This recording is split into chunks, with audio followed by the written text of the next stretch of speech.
vlog lecture et pas n'importe lequel, tout simplement parce que mon premier vlog lecture sur cette chaîne ça a été sur la mémoire des eaux, sur le tome 1 et j'ai reçu le tome 2, enfin j'ai tellement hâte en fait de le lire et du coup je me suis dit bah je suis obligée de faire un vlog lecture sur ce tome 2.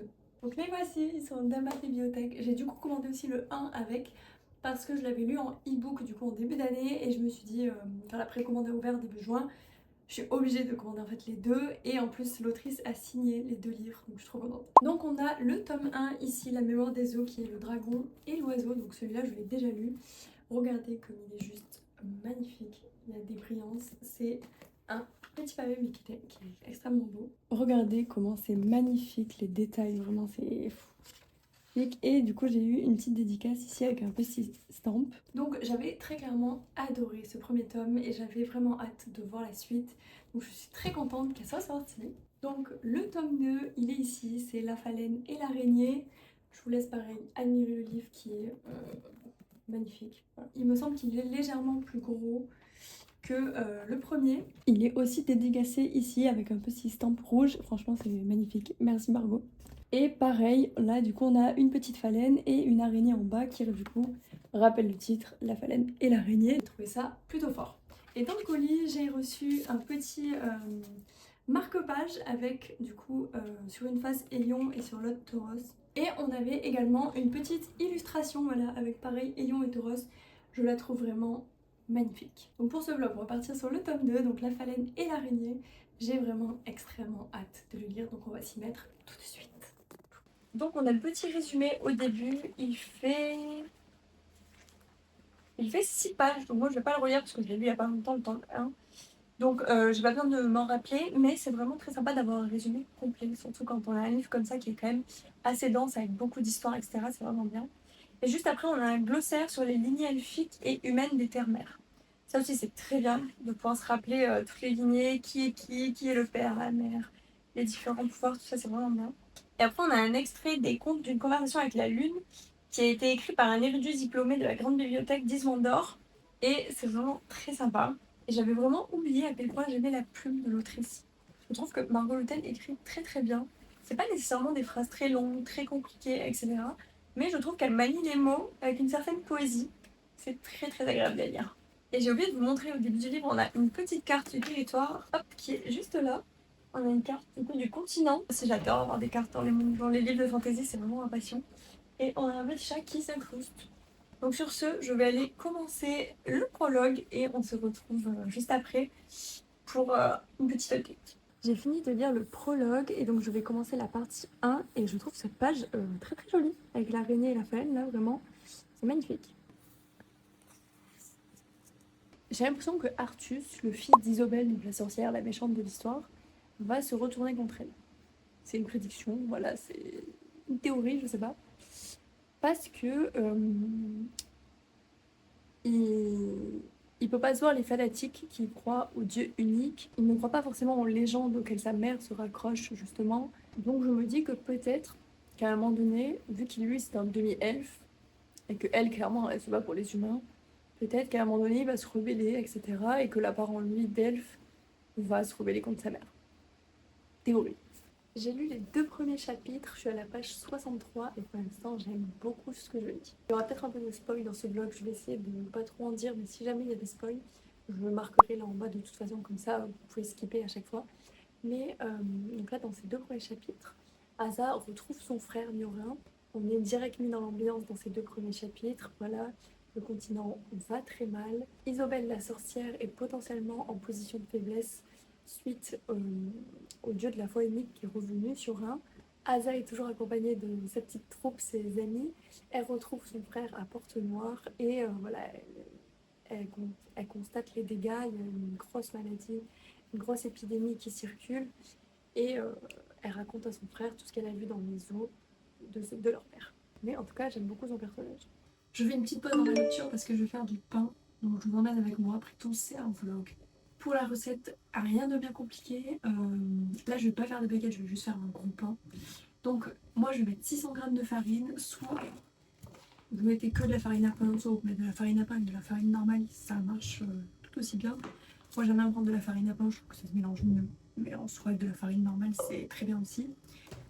Un cube 2 levures boulangères entières ou en sachet si vous voulez, et 320 ml d'eau tiède pour délayer la levure. Là c'est parce que je veux faire 2 boules de pain pour en mettre une au congèle, mais sinon vous pouvez les couper de moitié.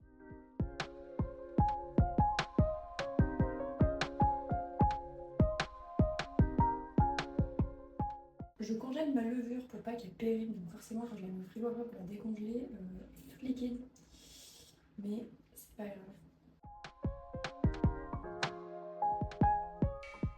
Une fois que votre pâte, voilà, elle est dure comme ça, il faut que vous puissiez la toucher sans que vous ayez de la pâte sur les doigts. Donc si jamais il y a trop d'eau, on rajoute de la farine. Si jamais il y a trop de farine, on rajoute de l'eau. On prend de l'huile d'olive sur un petit sopalin et on huile bien le contenant où la pâte va monter. Parce qu'en fait, si vous ne le faites pas, c'est pas très grave, mais vous risquez de vraiment galérer après à enlever la pâte. Enfin, ça va coller partout, donc c'est pas le but. Et ensuite, je fais tomber. Perso, je le fais au Thermomix parce que c'est bien plus simple et que j'utilise le thermomètre pour à peu près tout faire. Hop là. Mais si chez vous, vous avez juste un rouleau pâtissier ou en vrai un rouleau classique, c'est tout à fait possible. Il faut juste que ce soit assez puissant en fait pour que on puisse tourner la pâte. Parce qu'en fait, une fois que la pâte quand même est assez compacte, ça peut être vraiment galère pour la machine. Donc je forme une petite boule dans mon saladier quand même, hop comme ça. Et après on le recouvre soit de film alimentaire avec un peu d'huile à l'intérieur, soit d'un chiffon humide et vous le laissez dans une pièce où il fait un peu chaud, température ambiante en vrai. En fait au plus il fait chaud, au plus la pâte va gonfler très facilement. Après il faut pas non plus que ce soit genre canicule chez vous parce que si c'est canicule, autant vous dire que ça peut tuer la levure. Mais dites-vous que moi j'habite dans le sud, donc il fait littéralement 40 degrés chez moi.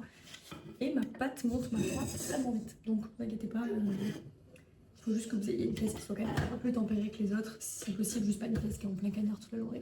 Voilà, une fois que c'est fait, vous la posez, vous attendez 1h30. En vrai, c'est pas très difficile à faire. Honnêtement, genre la pâte, ça prend vraiment genre 10 minutes max à faire. C'est juste faut attendre que ça pose. Mais c'est très facile de faire du pain. Faites-le, ça peut valoir le coup franchement. Puis ça coûte pas cher quoi. C'est de la farine, de l'eau, de la levure. Bon, j'ai continué à lire La mémoire des eaux, je suis à une centaine de pages et pour l'instant je suis plutôt surprise de tout ce qui se passe, ma foi, c'est vraiment bien, il n'y a rien à dire. Et je refais une petite pause pour ma pâte, regardez comme elle a gonflé, elle est énorme. Je vais la couper en deux parce que je vais en cuire que la moitié, je vais garder l'autre pour le congélateur. On est le 15 juillet aujourd'hui, hier on allait voir le match chez des copains et on a perdu, voilà, on a perdu en demi-finale, c'était trop nul. Mais soit, du coup c'est un nouveau jour où on va continuer de lire La mémoire des eaux. Donc là j'ai lu le chapitre 5, je vais commencer le chapitre 6. Et purée, je suis choquée. En fait, je pense que Margot Mitten, l'autrice, elle veut nous tuer, je pense. Voilà. Parce que là, je viens de lire que Maegor a promis d'aider le peuple de Lorca. Sauf qu'il va clairement le trahir. Parce qu'il veut aider la reine des pirates à tuer Lilith, sa fille. Pour la mettre sur le trône. Je t'écoutais, j'ai pas envie qu'elle meure, moi je l'aime trop Lilith. Vous m'excuserez de la tête là, parce que genre en lendemain de soirée. Mais je viens de lire le chapitre 8 et en fait je suis choquée. Je crois que ce livre va me rendre fou, folle. En fait, je sais même plus parler. Voilà. Chaque chapitre, il y a soit un mort, soit une nouvelle de fou. Enfin, genre, je pense qu'à la fin du livre, c'est grosse chialade en fait. Bon, là, ça fait vraiment quelques jours que j'ai pas lu, j'ai vraiment abusé. Genre, vraiment, j'ai été hyper occupée, on a fait plein de trucs avec les copains, on est allé à la plage, on a fait des soirées. Donc, j'ai vraiment pas lu du tout. Ou alors, j'ai pas mal joué aussi à Skyrim. Mais soit c'est un autre problème, mais de lire et de jouer en même temps, c'est un peu compliqué. Du coup, j'ai décidé de reprendre ma lecture là. Je suis au chapitre 11. Il me reste vraiment énormément de pages voilà, encore à lire. Mais j'aime trop ce que je lis. Donc en fait, là, j'ai vraiment hâte de reprendre. Je vais me mettre un petit timer d'une heure pour m'obliger à vraiment rester concentrée et pas partir faire autre chose parce que sinon, la concentration, elle est de zéro en ce moment. Donc soit je vais mettre un petit timer et on se retrouve après pour en parler. Bisous. Bon, bah, je viens de finir de lire pendant 1 heure. J'ai lu 3 chapitres. C'est des chapitres qui sont quand même assez longs dans la mémoire des eaux. Genre, pour vous dire, là, ça fait à peu près 70 pages, 3 chapitres. Voilà. Je sais pas comment dire, mais j'ai l'impression que tous les personnages vont se jeter par la fenêtre. Enfin, c'est bien évidemment imagé, mais ils sont tous rongés par le désespoir. J'ai l'impression que vraiment, ils vont tous se foutre en l'air, quoi. Mais tout va bien. Vraiment, waouh. Bon, j'ai continué de lire après les 1 heure que je m'étais fixée. Et donc, je suis arrivée à la deuxième partie que je n'ai pas commencée. Je suis donc à peu près à la moitié du livre. Je suis à la page 300 en gros. Et là, il s'est passé énormément de choses. Déjà, Lorca il s'est fait défoncer parce qu'il a été trahi par Galate et Mégor. Et Lilith elle est un peu obligée d'embrasser son destin de future reine d'Isvandor. Très triste pour elle parce que vraiment sa famille elle est un peu pourrie. Elle voulait pas du trône, elle voulait rester près de Lorca, etc. de ses amis. Elle a été obligée de devenir reine. Donc j'espère qu'elle va se venger et pas mourir surtout. S'il vous plaît. Le fait que Isobel, la sorcière, a été complètement bernée en fait. Parce que sa mère, en fait, c'était juste Chiron déguisé quoi. C'est fou. Bon, je suis sous gros brushing là, je ressemble strictement à rien, mais c'est ok. J'arrive pas à croire que je me montre comme ça devant vous, mais bref. Je vais continuer ma lecture. Je voulais jouer au début de Skyrim, mais en fait, je peux pas mettre de casque. Donc, on va juste lire, c'est pas grave, on va continuer cette lecture. Et voilà.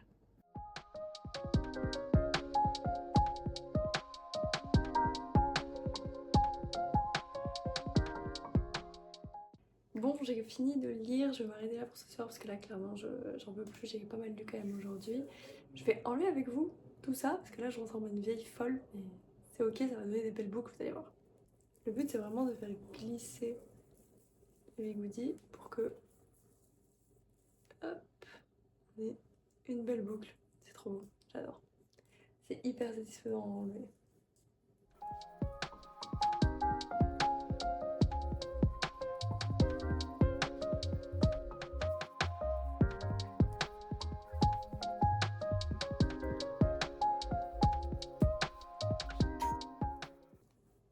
Voilà, regardez quand j'enlève les bigoudis, les boucles que ça fait. Bien évidemment, on va détendre tout ça parce que là, hop, là, je ne ressemble à pas grand chose. Pour essayer de la mèche de devant, soit je mets un gros bigoudi, mais j'avoue que niveau résultat, je préfère largement avec ça. Ce sont des petits boudins pareil pour normalement faire des boucles sans chaleur. Et vous les clipsez comme ça et ça tient. Au début j'avais acheté ça pour essayer de faire des boucles sans chaleur, mais j'ai trop de cheveux, enfin clairement c'était pas ouf je trouvais. Du coup je préfère les bigoudis, mais pour la mèche de devant c'est vrai que ça fait un effet beaucoup plus boucle serrée vous voyez. Et comme j'ai souvent les cheveux comme ça, je trouvais que ça fait plus de volume, etc. C'est bien joli. Du coup voilà, hop. Donc sachez que je fais toujours, je détends toujours mes cheveux avant d'aller me coucher, comme ça je dors dessus et c'est un peu moins gonflé le lendemain. Parce que c'est vrai que j'aime les boucles mais j'aime pas forcément l'effet trop gonflé. Et je mets de l'huile sèche sur mes cheveux que le lendemain matin, je mets la Nux. Voilà. Donc sur ce, je vais aller me coucher et je pense qu'on se retrouvera demain pour poursuite d'autres lectures. Faites de beaux rêves. Bon, je suis bientôt à la fin du livre. Je vous ai pas repris parce que je suis allée à la plage ce matin. Je sais pas si ça se voit un peu. Je suis un peu rouge là aussi, mais soit. Et en fait, j'ai lu hier soir et clairement, je pouvais pas vous faire un update direct parce que j'ai chialé quoi. Enfin, Titus est mort. Je suis dégoûtée, j'aimais trop ce personnage. Il montrait vraiment l'alliance entre les humains et les elfes qui était possible en fait. Ils peuvent s'entendre. Donc je suis vraiment dégoûtée qu'il soit mort et j'ai l'impression que ce livre va me tuer en fait. C'est la première fois que je pleure dans la mémoire des eaux, mais c'est pas la première fois que je ressens quelque chose. D'ailleurs j'adore ce livre, mais c'est vrai que j'ai un peu du mal à le lire vraiment d'une traite parce que c'est très prenant en fait. Je vais le finir et on se retrouvera à la fin. Je viens de finir la partie 2, il me reste littéralement 100 pages.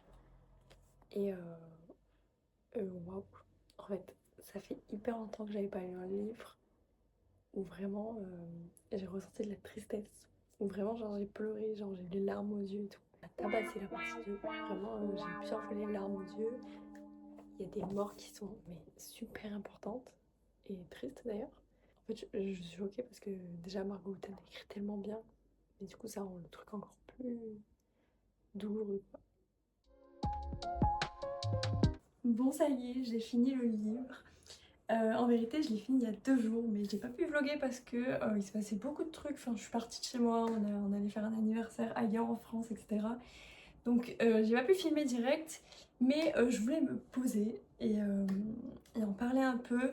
Voilà, vous m'avez vu tout au long du vlog découvrir le livre et là je me suis dit, je vais vraiment me poser pour dire ce que j'en pense. Bon, déjà, que dire? J'aime toujours autant la plume de Margot Houtten.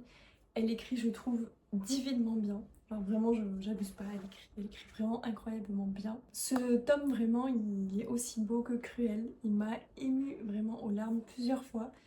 Et vraiment, ça fait longtemps que dans un livre de fantasy, j'avais pas eu les larmes aux yeux comme ça, que vraiment ça m'avait pas mis la poule au ventre, vous voyez. Mais ce livre, il m'a achevé. Autant je trouvais le premier dur, mais quelque part on s'attendait déjà à la fin, parce que finalement, première page, on sait ce qui va se passer. Mais on s'attache quand même au personnage, et là c'est vrai que dans ce tome 2, ben, en fait on s'y attend pas du tout, tout est nouveau, etc. Et ça m'a vraiment brisé le cœur. J'ai adoré les personnages, j'ai adoré même les nouveaux personnages qui ont été introduits. J'ai vraiment aimé toutes les intrigues, les personnages, bah, il y en a quand même beaucoup. Et ils sont tous très bien développés, personne n'est oublié, on suit plein de points de vue en même temps et l'histoire avance très bien. J'ai trouvé que dans ce tome, il était vraiment plus facile de se repérer sur le continent avec toutes les villes, etc. différentes, toutes les races d'elfes, les humains, tout ce qui est spectre, nécromancien, tout ça. Dans le tome 1, c'est vrai que j'avais eu un peu de mal parce que ça fait beaucoup, hein, forcément, c'est le premier tome d'une trilogie donc c'est beaucoup à assimiler. Dans ce tome-là, je trouve que c'est vraiment plus facile, sachant que dans ce tome, vraiment, il voyage beaucoup. Voilà. Comme il y a plusieurs personnages, plusieurs POV, on bouge partout sur le continent, etc. Donc là, c'était vraiment cool. J'avais en tête la carte, on va dire. Si j'avais peur que dans ce tome, on parle plus des lions et tauros, mais on suit quand même leurs enfants, le père des lions, etc. Sa petite famille et bon, ses anciens amis, alliés, ennemis, tout ça. Et on parle énormément en fait du dragon et de l'oiseau. Et j'ai adoré qu'on poursuit comme ça leur héritage à travers les personnages et à travers aussi leurs souvenirs finalement.